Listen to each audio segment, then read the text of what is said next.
Alright, so I don't even really need to address this, but I'm going to do it anyway just because.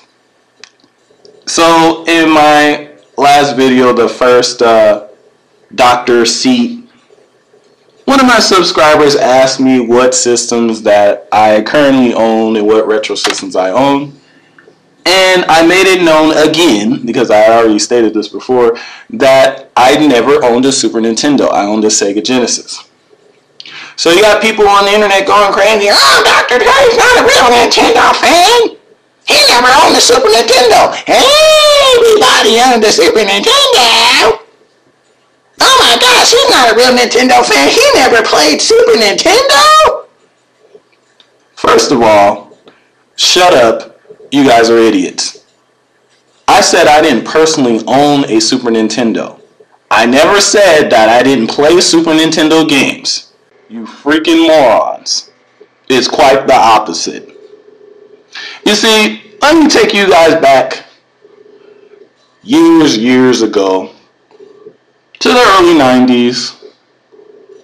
And a lot of you guys are younger, so you don't know just how it was back then. So I'm going to tell you. And some of you older heads might remember, some of you guys are pretending to be senile and not remember, with those rose-tinted glasses and that damage control memory. But I'm going to tell you how it was.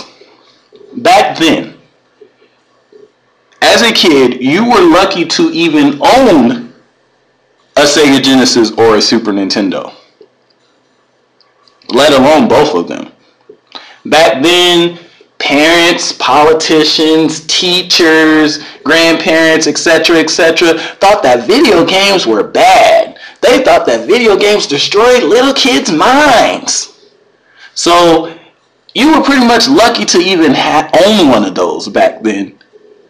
And parents back then tried to really control how much time you spent on video games, how many video games they purchased. A lot of times you had to beg your parents, beg your grandparents to buy you a game because they thought that video games were destructive. They thought video games were bad for you, which is the opposite of how it is today, because today parents pretty much buy these kids any games that they want because they pretty much let the video games in TV and movies parent their children because they're too lazy to do it themselves.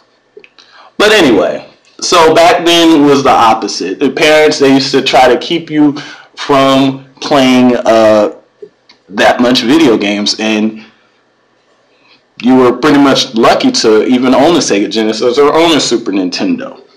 Most people didn't have both. Most people had to choose. I was one of those kids that had to choose. The Sega Genesis came out first. I liked the Genesis. I liked the games that were on the Genesis coming to the Genesis. I chose the Sega Genesis because there was no way I was going to get both. My best friend, who was also a neighbor, was getting a Super Nintendo. So this was perfect because, ladies and gentlemen, back then, there was no online gaming. There wasn't online at all. So if you wanted to play against someone, you actually had to have a thing called real life friends. And with these real life friends, they came over to your house, you came over to their house, you played their games, they played your games, you traded games, you shared games. And that's what I did. I had a Sega Genesis, my best friend had a Super Nintendo. Between the both of us, we played every game imaginable. I wasn't missing any games on either system, and neither was he. That's also back when renting was the craze.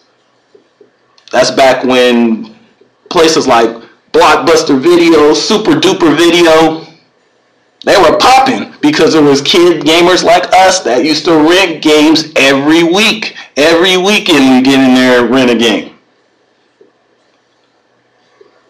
I didn't miss out on the Super Nintendo, you idiots. I played it every day. just like my Genesis. Matter of fact, I completed some of my friends' games on his Super Nintendo before he did. I passed Super Mario World before he did. That's how much we were playing each other's systems. If I would have got a Super Nintendo, I actually would have missed out on all the Sega Genesis games. So I'm still glad that I picked the Genesis over the Super Nintendo because that's the only way I was able to play both. Understand? Alright, next. So, people out there on YouTube, on Twitter, are trying to say that the doctor is not a real gamer because he didn't own the Super Nintendo. Because the Super Nintendo was the greatest Nintendo system of all time. But see, that's just the thing. Was it? You see, because the funny part about all of that is most of the people that I see proclaiming that the Super Nintendo was the be-all, end-all of Nintendo systems, and that's when Nintendo was on their game, just happen to be niggas that don't like Nintendo anymore. Just happen to be niggas that Super Nintendo was their last system before flip-flopping, completely flip-flopping to Sony. And I find that funny. Just because it was the last Nintendo system you supported doesn't make it the best.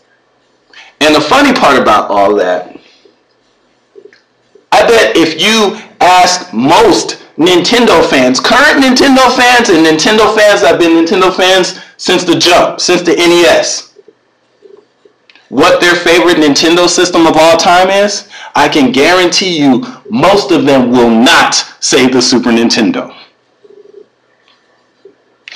And the reason for that is simple. It's like you guys say, people, Nintendo gamers, people buy Nintendo systems for Nintendo games, correct? They buy it for that first party goodness. So, if the Super Nintendo is the best Nintendo system of all time, why aren't the best first party games Nintendo's ever put out on the Super Nintendo? I mean, let's go down the line. Is the best Mario Kart on the Super Nintendo? No. Is the best F-Zero game on the Super Nintendo? No. Is the best Punch-Out on the Super Nintendo? No. Is the best Mario game on the Super Nintendo? No. Is the best 2D Mario on the Super Nintendo? That's up for debate, but I would still go with no. Is the best Zelda game? No. Is the best Metroid game on the Super Nintendo? Perhaps. That's up for debate. I still say Prime is the best. But there's a lot of people out there that believe Super Metroid is not only the best Metroid game of all time, but one of the best video games of all time. But look what we have there. One or two that's arguably the best, but apparently the Super Nintendo is the best Nintendo system of all time? Yeah, okay. The Super Nintendo was an amazing system. But in my opinion, it was not the best Nintendo system of all time. Now, people will say now, no, Trey, it wasn't just the first party. The reason why the Super Nintendo is the best Nintendo system ever is because it had first party and third party support. So the Super Nintendo was the best Nintendo system of all time because it had first party and third party support? Wait, but wouldn't by that logic, wouldn't the NES be the best Nintendo system of all time? Because it had first party support and all, not just great third party support, all the support. So wouldn't by that logic, the original Nintendo system would be the best Nintendo system of all time? Going by that logic. And the funny part regarding third party support. Super Nintendo did have amazing third-party support, but get this. The Sega Genesis actually had even better third-party support than the Super Nintendo. Now, I know a bunch of you idiots are jumping in, oh, what is he talking? That's blasphemy. And the reason why you're saying that is because either one, you didn't grow up during that era. You weren't alive. You weren't even playing games. Or two, you're just too senile and stupid to even remember what was going on.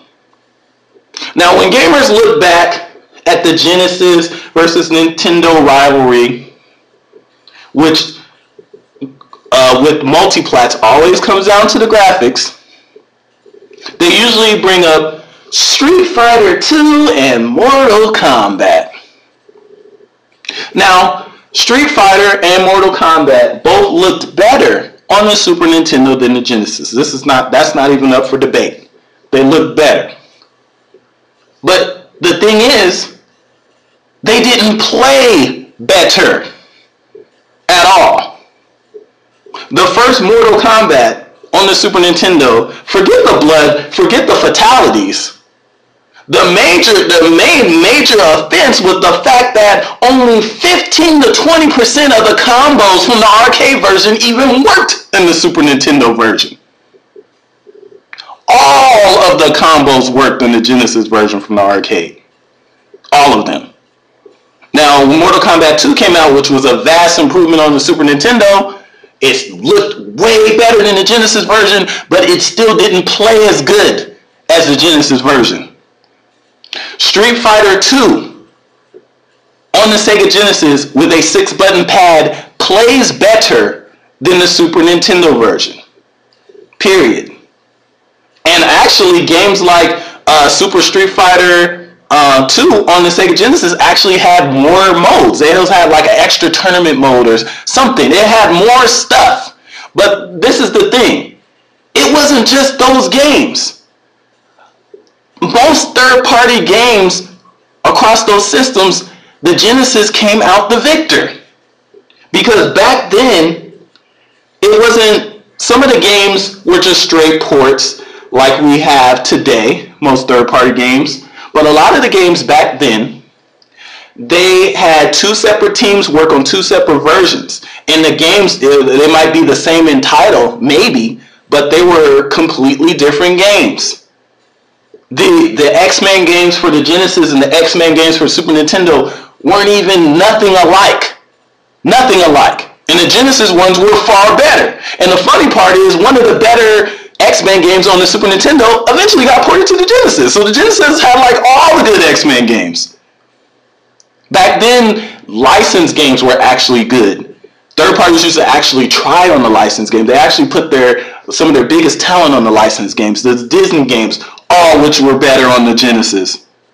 All sports games were better on the Genesis. Like, anyone that grew up during that era that didn't know that sports games were the go-to on the Genesis, not the Super Nintendo, I don't know where the heck you were back then. But if you were a sports fan, you owned the Sega Genesis, period. There was just so many versions of games that were just better on the Genesis. Some of them were straight ports, but still ended up having more levels on the Genesis version. Things like, Earthworm Jim had more levels on the Sega Genesis version. Mickey Mania had more content on the Sega Genesis version. There was a bunch of games like that. Like, you guys might not remember this because you might have been too young, or you just don't freaking remember, but that was the case. Genesis was an awesome system, dude. And if you take off those rose-tinted glasses, you will remember that anytime people talk about this rivalry, they always talk about, oh, the Super Nintendo destroyed the Genesis. No, it didn't. The Genesis was spanking the Super Nintendo for 4 years straight. Genesis was outselling the Super Nintendo from 1991 all the way to the end of 1994. Then from 95 to 97, that's when the Super Nintendo ended up passing the Genesis. But here's the thing though. There are several reasons why this happened. First, by that time, Sega already had the Saturn out. They already had pretty much dropped support of the Genesis, which came out 2 years before the Super Nintendo, by the way. So they had already supported the Genesis for 6 years. They came out with a new system. Nintendo system, Project Reality, aka the N64, was delayed a year. It was originally supposed to come out in 95, didn't come out till 96, the end of 96. So Nintendo kept coming out with new games and supporting their system, supporting the Super Nintendo. Meanwhile, Sega sort of making bad decisions, coming out with add-ons after add-ons and all this crap. Yes, they own themselves. If they would have just supported the Sega Genesis longer, like Nintendo supported the Super Nintendo, it might have been a different story, or at least the end result would have been a lot closer.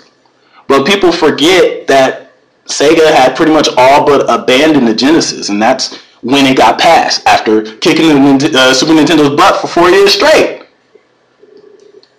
So don't try to tell me that I'm not a real Nintendo fan because I didn't own a Super Nintendo, when I played more Super Nintendo games than probably most of you guys listening to this.